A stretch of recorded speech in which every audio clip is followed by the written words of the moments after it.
दोस्तों आज हम बात करेंगे वर्डप्रेस के थीम्स और प्लगइन किस तरह through out the time improve होते गए कि हम इस मुकाम पर पहुंच गए कि हम एक ड्रैग ड्रॉप करके एक वेबसाइट जो है वो हम बना सकते हैं। अस्सलाम वालेकुम एवरीवन, मेरा नाम है सब्तान सलीमी। तो फिर शुरू करते हैं। तो इस वीडियो को आप बजाय के एक लेक्चर लें, इसको इस तरह अंडरस्टैंड करें कि मैंने जब स्टार्ट किया था तो किन किन एडिटर्स, कंपोजर्स, बेस बिल्डर से होता हुआ अब एलिमेंटर की तरफ आया हूँ और किन किन थीम्स को मैं यूज़ करता था और किस तरह ये सारा प्रोसेस चलता था कि पहले किस तरह वेबसाइट बनती थी जब हम शुरू में बनाते थे और आज कितना आसान है कि आपको उस प्लगइन्स और थीम से नहीं गुजरना पड़ता जो चीज़ें हम पहले करते थे। और आज ये चीज़ें कितनी आसान है बनाने के लिए, वेबसाइट बनाने के लिए। वर्डप्रेस जो है वो 2008 में ज़्यादा नुमाया हुआ था और तब वहाँ पे जो एडिटर था वो था क्लासिक एडिटर। आपको जैसे मैंने पिछली क्लास में बताया था क्लासिक एडिटर पे किस तरह काम करते हैं। तो क्लासिक एडिटर में आप सिंपल बोल्ड कर सकते हो, टैली कर सकते हो, चीज़ें इमेजेस वगैरह लगा सकते हो, क्योंकि आपको पता है वर्डप्रेस जो है वो एक ब्लॉगिंग प्लेटफॉर्म था और ब्लॉगिंग करने के लिए आपको कोई ज़्यादा चीज़ें नहीं चाहिए होती थी। सिंपल क्लासिक एडिटर जो है वही आपकी सारी जो एक आर्टिकल लिखने के लिए चीज़ें चाहिए थी वो आपकी पूरी कर देता था। तो जब मैंने स्टार्ट किया था तब क्लासिक एडिटर से हम आर्टिकल्स वगैरह लिखते थे, लेकिन उसके बाद आहिस्ता आहिस्ता कोडिंग इम्प्रूव हुई और इसमें कुछ ऐसे फंक्शंस का इजाफा हुआ जिससे आप वेबसाइट डेवलपमेंट की तरफ जाना शुरू हो गए। तो क्लासिक एडिटर के बाद नेक्स्ट आपके पास आते थे शॉर्ट कोड्स। होता ये था कि वर्डप्रेस के अंदर डिफरेंट कोडिंग वगैरह हुई होती है, उससे उन्होंने एक शॉर्ट कोड सिस्टम बनाया और उस शॉर्ट कोड को यूज़ करके आप डिफरेंट तरह की वेबसाइट्स और डिफरेंट तरह की लेआउट्स जो है वो आप बना सकते थे। तो इस चीज़ का फ़ायदा जो उठाया वो है थीम डेवलपर और प्लगइन डेवलपरों ने। उन्होंने क्या किया कि बैकएंड पे वो कोडिंग करते थे, प्लगइन बनाते थे, कोडिंग कर दी उन्होंने, आपने उसके शॉर्ट कोड को इंसर्ट करना था और उसके अंदर अपनी एडिटिंग वगैरह जो भी आपने लिखना है, कंटेंट वगैरह वो आप लिखते थे और पब्लिश करते थे और फ्रंट एंड पे कोई ना कोई लेआउट जो है वो बन जाती थी। तो आपके सामने आपको नज़र आ रहा है ये एक प्लगइन है। अभी जो लोग अभी भी शॉर्ट कोड यूज़ करना चाहते हैं तो ये शॉर्ट कोड प्लगइन बना हुआ है। यहाँ पे आपके सामने नज़र आ रहा है कि किस तरह ये हेडिंग अगर इसने इंसर्ट करनी है तो हेडिंग पे क्लिक करता है, उसके बाद जो भी टेक्स्ट देना होता है, जो भी इसका साइज़ देना होता है वो देता है और एक कोडिंग आ जाती है, छोटा सा कोड आ जाता है। वो कोड जब आप पेस्ट करते हो और अपडेट करते हो तो फ्रंट एंड पे वो डिज़ाइनिंग जो है वो नुमाया होना शुरू हो जाती थी। लेकिन इसमें ये मसला था कि जितनी लेआउट और जितनी उन्होंने डिज़ाइनिंग कर दी सिर्फ आप उतनी ही कर सकते थे और उसके अंदर ही आप रहते थे। तो तब themeforest.net पे जो थीम्स होते थे वो थीम ज़्यादा चलता था, ज़्यादा पॉपुलर होता था, जिस थीम में शॉर्ट कोड ज़्यादा होते थे। मतलब मेरे पास जब भी कोई क्लाइंट की वेबसाइट आती थी तो मैं देखता यार कौन सा थीम ऐसा है कि जो मेरी रिक्वायरमेंट पूरी कर सके। अगर क्लाइंट इस तरह का डिज़ाइन चाहता है तो क्या ये डिज़ाइन उस शॉर्ट कोड में था कि नहीं था। मतलब आपको लिटरली देखना पड़ता था पूरा थीम कि उन्होंने ये ऑप्शन मुहैया की है आपको कि नहीं की। अगर वो थीम वो ऑप्शन देता था तो वो ऑप्शन तो आपके पास आ गई, लेकिन अगर कोई और थीम, किसी और तरह के ऑप्शन आपको चाहिए और वो ऑप्शन कोई और थीम देता था तो आप उसको उसके अंदर ऐड नहीं कर सकते थे। मतलब बड़ा लिमिटेड सा काम था। फिर क्या हुआ, शॉर्ट कोड्स के बाद एक प्लगइन आया जिसका नाम था विजुअल कंपोजर। आपके सामने जो आपको नज़र आ रहा है वो है WP bakery page builder for WordPress. अब WP bakery page builder for WordPress जो उन्होंने नाम दिया हुआ है, ये इसका पहले नाम था विजुअल कंपोजर। और जैसे ये प्लगइन आया, ये एक तरह से एक रेवोल्यूशन था वर्डप्रेस के अंदर कि आप इस प्लगइन को यूज़ करके आप बजाय कि शॉर्ट कोड लगाओ, ऐड करो, ये प्लगइन क्या करता था कि इसमें आप बटन्स के ज़रिए, एलिमेंट्स के ज़रिए आप चीज़ें ऐड करते थे। जब वो चीज़ें ऐड हो जाती थी तो बैक एंड पे उसके बनते शॉर्ट कोड ही थे, लेकिन आपको शॉर्ट कोड के साथ डील करना नहीं था पड़ता। आप सिंपली जो है वो जो भी आपने एलिमेंट इंसर्ट किया है उसके अंदर इन्होंने बॉक्सेस वगैरह, कोई फील्ड्स वगैरह बना दी थी, आप उसमें एंट्री करते थे, सेव करते थे और फ्रंट एंड पे आपकी वेबसाइट बन जाती थी। तो विजुअल कंपोजर जब जिस थीम में आना शुरू हो गया वो थीम पॉपुलर होना शुरू हो गया थीम फॉरेस्ट पे। अगर आप थीम फॉरेस्ट पे जाओ .net पे और वहाँ पे वर्डप्रेस पे जाके पॉपुलर आइटम्स पे क्लिक करो, तब इन पॉपुलर आइटम्स में वो थीम्स होते थे जिनमें विजुअल कंपोजर होता था। फिर हमारी प्रेफरेंस ये होती थी, मेरी प्रेफरेंस जब मैं किसी भी क्लाइंट की वेबसाइट जो है वो डिज़ाइन करता था वो ये होती थी कि शॉर्ट कोड वाला थीम नहीं चाहिए हमें, वो थीम चाहिए जिसके अंदर विजुअल कंपोजर होता था। क्योंकि विजुअल कंपोजर में टेम्पलेट्स बनते थे, आप टेम्पलेट्स को इंपोर्ट करते थे या आप अपने भी अगर आपने कोई चीज़ बनानी है तो आपके लिए ईजी होता था। जो भी थीम यहाँ आपके सामने नज़र आ रहे हैं इनके टेम्पलेट्स होते थे, इन्होंने विजुअल कंपोजर से बनाए होते थे। आप वो टेम्पलेट जो है इंपोर्ट करते थे अपनी वेबसाइट में, जब वो इंपोर्ट हो जाता उसके बाद आपने थोड़ी सी एडिटिंग करनी, कोई इमेजेस चेंज करनी और क्लाइंट को आप वो सेंड कर देते थे। तो तब तरीका मेरा ये था कि अगर मेरे पास कोई क्लाइंट आया, उसने कहा कि मेरा टैक्स का बिजनेस और मुझे टैक्स की वेबसाइट चाहिए, तो मैं theme4s.net पे जाता था। वहाँ पे जोन सा थीम होता है जिसके अंदर टैक्स का टेम्पलेट होता था और वो विजुअल कंपोजर से एडिटेबल होता था। तो मैं वो जो टैक्स का टेम्पलेट है वो इंपोर्ट करने के बाद थोड़ी सी चेंजिंग की, जो क्लाइंट ने लोगो दिया वो लोगो लगा दिया, जो क्लाइंट ने इमेज दी, टैक्स दिया वो लगा दिया और वो मैं डिलीवर कर देता था। तब ये तरीकाकार था मेरा। तो बताने का मकसद ये है कि तब मैं वही थीम यूज़ करना चाहता था या परचेज करना चाहता था जिसके अंदर विजुअल कंपोजर हो। एक बात मैं आपको बता दूं, आपके सामने अब WP बेकरी पेज बिल्डर नज़र आ रहा है। इसका नाम पहले विजुअल कंपोजर था और उसके बाद उन्होंने क्या किया, विजुअल कंपोजर के नाम से एक नया प्लगइन बना दिया, उसमें नया फ्रेमवर्क था, नया तरीका था और इस प्लगइन को जो नाम दे दिया वो था WP बेकरी पेज बिल्डर। तो अगर आपके पास्ट में आपको कहे कि मैं विजुअल कंपोजर यूज़ करता हूँ तो आप समझे वो WP bakery page builder use करता था, ना कि जो अब नया विजुअल कंपोजर है जो कि अब मैं क्या कहूँ महाफारग है। और मैंने जो यूज़ किया ना मुझे उसका मज़ा नहीं आया, तो इसलिए मैंने ये आपके सामने ओपन किया कि ये जो विजुअल कंपोजर आपके सामने नज़र आ रहा है ये उन्हीं का है, लेकिन उन्होंने इसका नाम विजुअल कंपोजर रख दिया और जो रियल विजुअल कंपोजर था उसका नाम उन्होंने WP बेकरी पेज बिल्डर रख दिया। एक्चुअली इनका WP बेकरी इनकी कंपनी का नाम था और प्लगइन का नाम था विजुअल कंपोजर। तो जो ऑलरेडी चल रहा था उसको इन्होंने WP बेकरी पेज बिल्डर कर दिया और जो इन्होंने नया बनाना था उसका नाम इन्होंने विजुअल कंपोजर कर दिया। बहरहाल ये हमने देखना भी नहीं है। फिर उसके बाद बात करते हैं 2017 नवंबर जब मैंने पहली वीडियो बनाई थी, तब मैं जो वेबसाइट जो बना रहा था वो सारी विजुअल कंपोजर पे थी, लेकिन विजुअल कंपोजर में ना कुछ मसले थे। मसले क्या? विजुअल कंपोजर सिर्फ आपका बैक एंड पे एडिटिंग आप कर सकते थे, फ्रंट एंड पे नहीं कर सकते थे। मतलब जो भी आपने करना ना, पहले बैक एंड पे जाओ आप, जैसे क्लासिक एडिटर में होता है, बैक एंड पे जाओ, आपने बटन्स ऐड किए, आपने हेडिंग ऐड की, आपने पेज की इतनी लंबी लेआउट जो है वो आपने बना ली। लेकिन अगर आपने देखना है कि लाइव कैसे चल रहा है, कि एक वेबसाइट मेरी बन कैसे रही है, आपने उसको पहले अपडेट करना है, रिफ्रेश करना है पेज को जाके, फिर आपको पता चलेगा कि जो आपने एडिटिंग की है वो आपकी सही भी बनी है कि नहीं। तो ये लिमिटेशन थी तब डिज़ाइनिंग में। तो इस लिमिटेशन को पूरा करने के लिए मार्केट में एक नया प्लगइन आया, उसका नाम था एलिमेंटर, उसका नाम था एलिमेंटोर, पता नहीं एलिमेंटोर है या एलिमेंटर है, एलिमेंटर था। तो एलिमेंटर जो है ना वो एक तरह से जो पिछला इनकलाब था विजुअल कंपोजर का वो ख़त्म करके एक नई चीज़ मार्केट में आ गई कि आप ड्रैग ड्रॉप करके अपनी वेबसाइट बना सकते हो। चीज़ें इधर से पकड़ी और इधर से आपने लगा दी और आपको लाइव नज़र आ रहा है कि आप क्या चीज़ बना रहे हो। जब उसको सेव करते हो वो as it is front end पे भी वही चीज़ नज़र आती है। तो जब एलिमेंटर आ गया तो तब फिर विजुअल कंपोजर ने कहा कि यार ये काम ख़राब है, इस तरह तो हम पीछे रह जाएंगे, क्योंकि वो मार्केट का अच्छा खासा शेयर जो है ना वो विजुअल कंपोजर वाले यूज़ कर रहे थे। उन्होंने क्या किया, उन्होंने बैकएंड के साथ साथ फ्रंट एंड भी अलाउ कर दिया अपने प्लगइन के अंदर, लेकिन वो इतना अच्छा नहीं था जितना अच्छा एलिमेंटर था। आपने देखा थीम4s पे जितने भी थीम्स थे वो सारे विजुअल कंपोजर यूज़ कर रहे थे। जब वो सारे वो यूज़ कर रहे हैं और एकदम से एलिमेंटर की तरफ कोई आना भी नहीं था चाहता, क्योंकि वो एक नया प्लगइन स्टार्ट हुआ था फ्री में और जब इतनी बड़ी ट्रांजिशन करनी होती है ना तो उसको टाइम लगता है। तो मैंने एलिमेंटर को 2018 में ही चूज़ कर लिया था। उसका लाइसेंस जब उसका पेड वर्जन आया तो वो भी मैंने परचेज़ कर लिया था और मैं आहिस्ता आहिस्ता अपना बिजनेस जो है वो विजुअल कंपोजर से एलिमेंटर की तरफ लेता गया। लेकिन मार्केट में जितने भी थीम थे, जितने भी प्लगइन्स थे, वो सारे विजुअल कंपोजर के राउंड ही थे। मतलब विजुअल कंपोजर में आप अगर फॉर एग्जांपल कुछ चीज़ें ऐड करने की नई फंक्शनैलिटी, तो उसके लिए और प्लगइन्स भी इतने ज़्यादा बन गए थे कि विजुअल कंपोजर से आप हर तरह की वेबसाइट तब आप बना सकते थे। लेकिन लिमिटेशन वही थी कि वो बैक एंड एडिटर था, फ्रंट एंड एडिटर नहीं था। तो मैंने इसको स्टार्टिंग में चूज़ कर लिया था एलिमेंटर को, क्योंकि इसकी जो स्पीड जितनी तेज़ थी ना, शुरू में मुझे मुश्किलात आई क्योंकि कोई फंक्शनैलिटी इंक्रीज़ करने के लिए प्लगइन्स तब नहीं थे।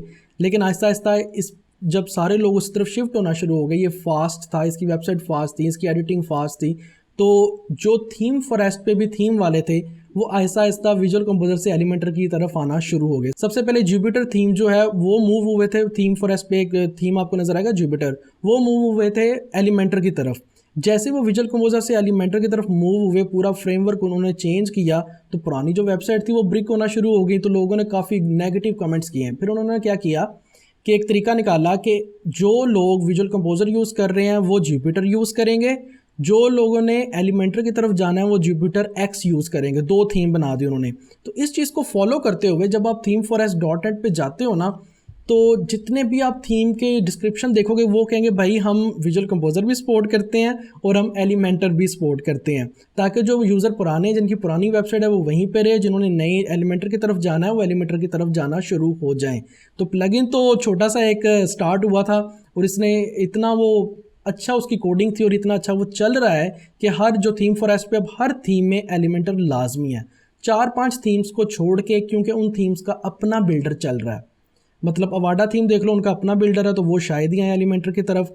बी थीम है, उनका अपना बिल्डर है, लेकिन एलिमेंटर इतना चल रहा है कि बी थीम वाले भी अब एलिमेंटर को सपोर्ट करते हैं, उनके जो टेम्पलेट्स हैं वो एलिमेंटर पे यूज़ हो रहे हैं। तो अगर आपको ये समझ नहीं आ रही इतनी, तो आपको जो एलिमेंटर के लेक्चर्स हैं, ये जब आप वेबसाइट बनाना सीख जाओगे, ये जब आपके पास क्लाइंट आएंगे, तब आपको ये जो वीडियो है ना, ये आपके लिए बहुत ही फ़ायदेमंद रहेगी। अभी आपको चाहिए समझ ना आ रही हो, लेकिन मैं आपको बताना चाह रहा हूँ कि जैसे जैसे मैंने स्टार्ट किया, सबसे पहले शॉर्ट कोड होते थे, फिर उसके बाद विजुअल कंपोजर आया, फिर उसके बाद एलिमेंटर आया, इसके साथ साथ और भी प्लगइन्स थे, पेज बिल्डर्स थे, जिन पे मतलब मुझे इतने वो पसंद नहीं थे, लेकिन वो भी चल रहे हैं, लेकिन मेन यही थे। तो अगर आप थीम फॉरेस्ट पे जाते हो, विजुअल कंपोजर आपके सामने नज़र आता, तो उसके घबराना नहीं है कि यार ये विजुअल कंपोजर था क्या, इसकी हिस्ट्री क्या है, ये अभी तक चल रहा है लेकिन एलिमेंटर से स्लो है, तो लोग इसको यूज़ क्यों कर रहे हैं? वो इसलिए कर रहे हैं क्योंकि ये मार्केट का बहुत बड़ा जो शेयर था ना, वो विजुअल कंपोजर के पास था। तो अभी जो है वो मैं एलिमेंटर यूज़ कर रहा हूँ। नेक्स्ट लेक्चर में हमने एलिमेंटर का पूरा ट्यूटोरियल देखना है कि आप किस तरह इससे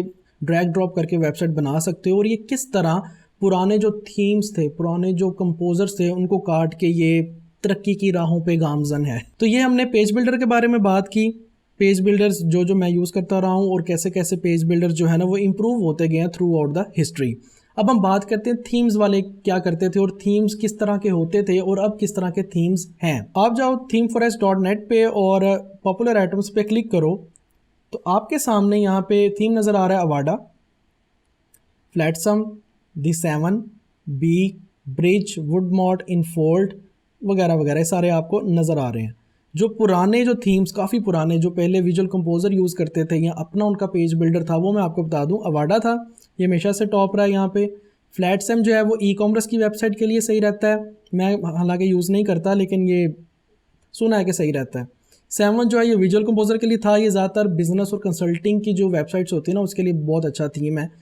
तो ये देखो यहाँ पे आपको नज़र आ रहा है, अगर आप राइट क्लिक करो यहाँ पे आपके सामने नज़र आया the most customizable theme on the market, number 1 selling वगैरह वगैरह। अब उन्होंने लिखा for Elementor and WP bakery. Sir ये थीमों ने बहुत टाइम लिया, 2018 से लेकर अब 2022 आ गया। 2020 से ऐसा ना एलिमेंटर की तरफ आना शुरू हो गए थे, तो पहले ये एलिमेंटर को घास भी नहीं थे डालते, तो सारे WP बेकरी की तरफ ही रहते थे क्योंकि कोडिंग करनी होती है, पूरा फ्रेमवर्क चेंज करना होता है।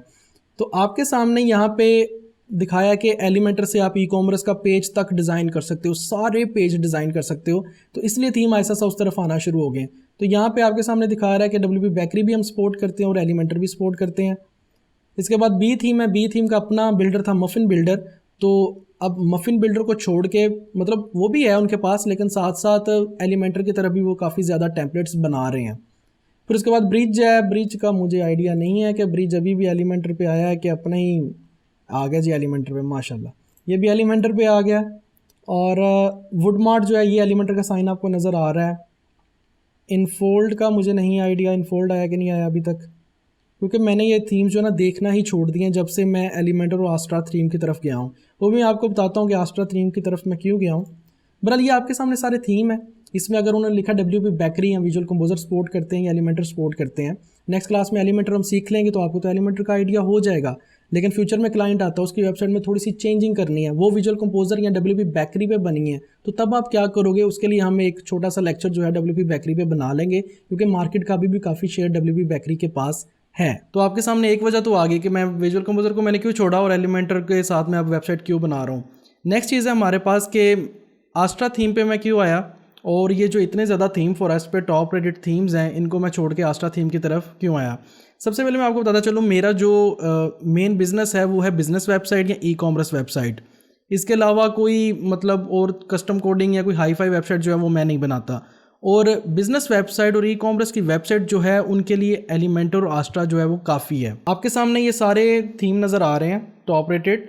अब इसमें से अगर आप एग्जांपल लो 7 की, 7 मैंने परचेज़ किया हुआ है, इसको मैं डाउनलोड करता हूँ, इंस्टॉल करता हूँ और आपको बताता हूँ कि क्यों मैं इन थीम्स की तरफ अब नहीं जाता। मैं जाता हूँ यहाँ पे अपीयरेंस में, ऐड न्यू पे, अपलोड, चूज़ फाइल, और ये मेरे पास थीम पड़ा हुआ है, इसको मैं अपलोड करता हूँ और इंस्टॉल नाउ। ये हमारे पास आ गया। इसको मैं अब एक्टिवेट करता हूँ। मैंने ऑलरेडी इस वेबसाइट पे ये थीम लगाया था पहले, तो इसका मतलब इसका लाइसेंस जो है वो मैंने ऑलरेडी ऐड कर दिया हुआ है, तो लाइसेंस लगाने की ज़रूरत नहीं पड़ेगी। एक्टिवेट करता हूँ, अगर मांगेगा तो लगा दूंगा। एक्टिवेट किया, अब आपके सामने लाइसेंस जो है ना वो ऑलरेडी लगा हुआ है, तो अदरवाइज़ यहाँ पे बॉक्स होता है और आप अपने थीम फॉरेस्ट की वेबसाइट से लाइसेंस लेके यहाँ पे लगाते हो। अब लाइसेंस लगा हुआ है यहाँ पे, और यहाँ पे एक चीज़ आपको नज़र आ रही है कि अगर आपने यहाँ पे कोई भी प्री मेड वेबसाइट, कोई भी टेम्पलेट अगर आपने इंस्टॉल करना है, इंपोर्ट करना है, तो उसके लिए आपको कुछ प्लगइन्स जो हैं वो लाजमी इंस्टॉल करने पड़ते हैं। एक तो आपने थीम इंस्टॉल किया, ठीक है, वो ऑलरेडी मे बी 15 से 20 MB का होता है या 8 से 10 MB का होता है। कोई थीम जो है वो तो 50 से 60 MB के भी होते हैं। तो आपने यहाँ पे जो थीम इंस्टॉल कर लिया, अब आप इसके प्लगइन्स जो हैं, ये कहेगा कि जब आपने टेम्पलेट्स वगैरह इंपोर्ट करने हैं उसके लिए हमें प्लगइन्स भी चाहिए उसको प्रॉपर वर्क करने के लिए, रन करने के लिए। तो इनके जो टेम्पलेट्स हैं वो बेस करते हैं डिफरेंट प्लगइन्स के ऊपर। एक आपने थीम इंस्टॉल किया, ठीक है, उसके लिए 8 से 10 आपने प्लगइन्स सेपरेटली इंस्टॉल करने अपनी वेबसाइट के लिए। आपके सामने नज़र आ रहा है कॉन्टैक्ट फॉर्म 7 है जी, इन्होंने कहा है कि नॉट इंस्टॉल है, ठीक है। कन्वर्ट प्लस है, एलिमेंटर है, क्योंकि अब ये एलिमेंटर पे भी है तो एलिमेंटर है। गिफ्ट डोनेशन हो गया, होटल बुकिंग हो गया। जिस तरह का आपने टेम्पलेट करना है उस तरह के प्लगइन भी आपको इंस्टॉल करने पड़ेंगे। यहाँ पे WP बेकरी आपको नज़र आ रहा है, दी 7 एलिमेंट्स। अब WP बेकरी के आगे और ज़्यादा फंक्शनैलिटी इंक्रीज़ करने के लिए दी 7 वालों ने अपना एक एलिमेंट का अलग प्लगइन बनाया है। फिर दी 7 CLI, stripe payment, slider revolution. तो ये सारे जो प्लगइन है वो आपको इंस्टॉल करने पड़ेंगे, एक्टिवेट करने पड़ेंगे। फिर जाके जब आप कोई टेम्पलेट इंपोर्ट करते हो तो वो टेम्पलेट इंपोर्ट होके फिर ही चलेगा जब ये सारे प्लगइन आप इंस्टॉल करोगे। अब आप खुद ही देख लो, एक आपने थीम इंस्टॉल किया और उसके बाद आपको तकरीबन ये कितने बनते हैं, 13 से 15, या इसमें से कम भी जो चाहिए होंगे वो 5 से 10 तो चाहिए होंगे। तो एक टेम्पलेट इंपोर्ट करने के लिए आपको 5 से 10 प्लगइन इंस्टॉल करने पड़ते हैं, और जितने प्लगइन आपकी वेबसाइट में होंगे उतनी वेबसाइट आपकी ज़्यादा स्लो होगी। थीम फॉरेस्ट पे जितने भी थीम्स हैं, मोस्टली जब मैं पहले भी इससे वेबसाइट बनाता था तो ये वेबसाइट को स्लो कर देते हैं, आपके वर्डप्रेस को स्लो कर देते हैं।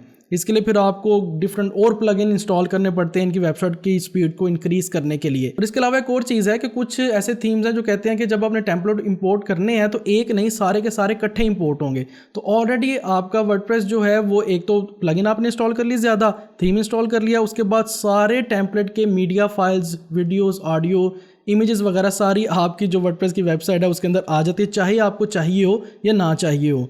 और कुछ थीम्स में ये होता है कि अगर सारे टेम्पलेट आपने इंपोर्ट किए तो अगर उसमें 50 टेम्पलेट है या किसी में 300 तक टेम्पलेट्स है, वो सारे एक ही दफ़ा इंपोर्ट होने होते हैं, और वो इंपोर्ट प्रोसेस में भी आपको काफ़ी मुश्किल का सामना करना पड़ता है।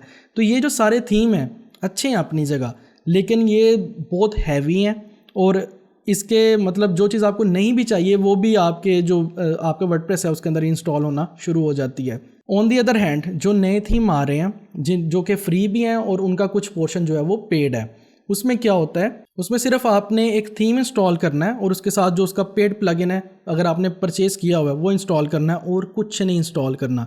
एलिमेंटर तो आपने वेबसाइट बनाने के लिए इंस्टॉल करना ही है, और साथ सिर्फ थीम और उसका एक प्लगइन, हमें सिर्फ वो ये चाहिए होता है। और वो बहुत लाइट वेट होते हैं और वो बने ही कंपोजर्स और पेज बिल्डर्स के लिए हैं।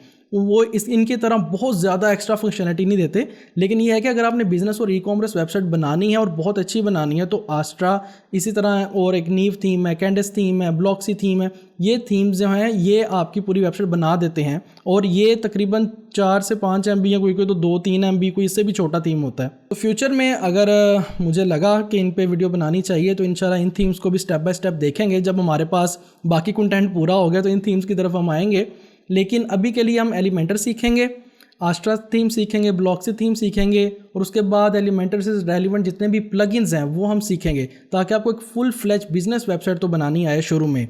और अगर आपके पास एक क्लाइंट आता है जो कहता है मेरे पास थीम फॉरेस्ट का फॉर एग्जांपल बी थीम है, या मेरे पास थीम फॉरेस्ट का यहाँ पे पोर्टो थीम पड़ा हुआ है, तो क्या आप उस पर वेबसाइट बना लोगे? तो आपने घबराना बिल्कुल नहीं है, आप उस पर वेबसाइट बना सकते हो, उसमें कोई रॉकेट साइंस नहीं है। जैसे हम आस्ट्रा की सेटिंग देखेंगे, इनकी भी सेटिंग ऑलमोस्ट वही होती है, लेकिन बहुत ज़्यादा ही डाली होती है इन्होंने वो सेटिंग्स जो है, आपको पता नहीं चलता कौन सी चीज़ कहाँ पे पड़ी हुई है, आपको लिटरली उसकी डॉक्यूमेंटेशन बहुत डिटेल में पढ़ना पड़ती है।